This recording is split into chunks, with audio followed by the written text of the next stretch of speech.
Hey, if you're contemplating your summer reading, we got a couple suggestions that just came in, including Sunrise Over Nothing, poems by contemporary Greek poet Ananiarakis, illustrated by Ben Schott, and there's some interesting things in there, including something about Tom Waits, etc., and by friend of the shop, Ed Sanders, in honor of Ted Berrigan, the poet. This has got some of Ed's glyphs in here, photo of our old buddy Allen Ginsberg and others.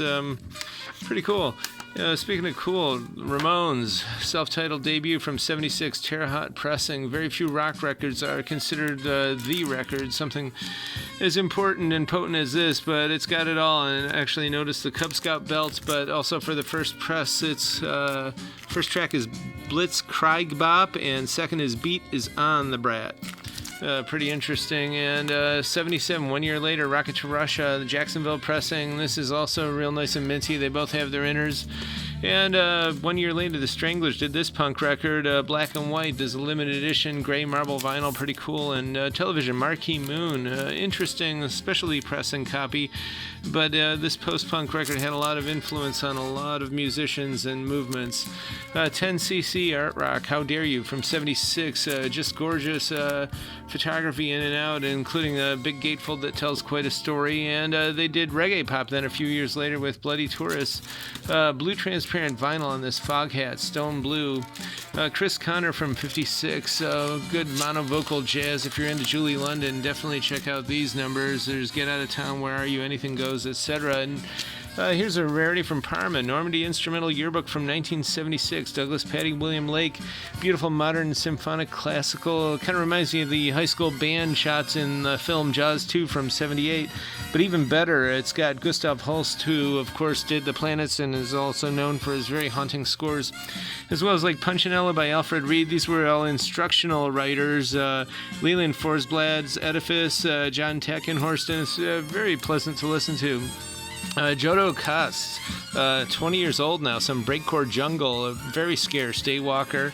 And Rachel Sweet, she's important and amazing. She's from Akron. This is new wave doing blue-eyed soul and old-time country rock.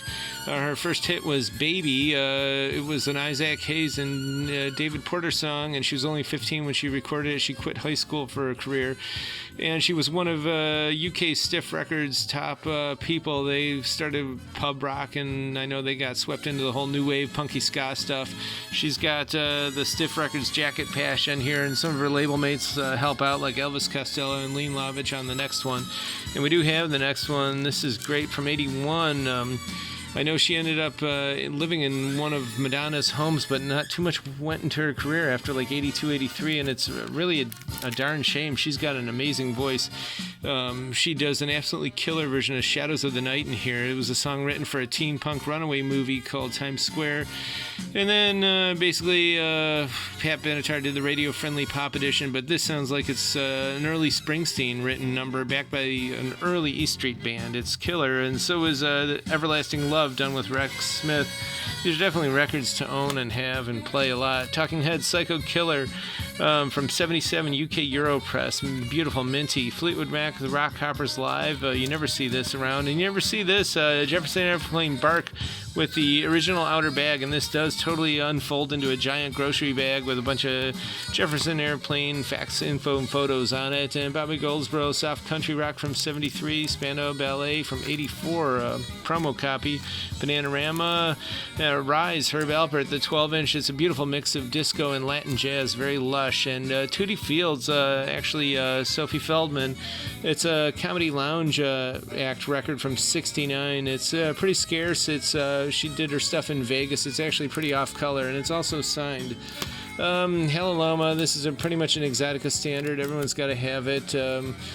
Minty copy of that, John Lennon, and this is limited edition pink vinyl French press of Pink Floyd's Animals. And you've never heard of this band. It's not the Monkees, it's the New Monkees. They came out in the mid-late 80s for a minute. They did 13 episodes of like a goofy comedy show, and then this record, etc., and then it just faded out. Here they're kind of imitating, I believe, the Monkees' Headquarters album.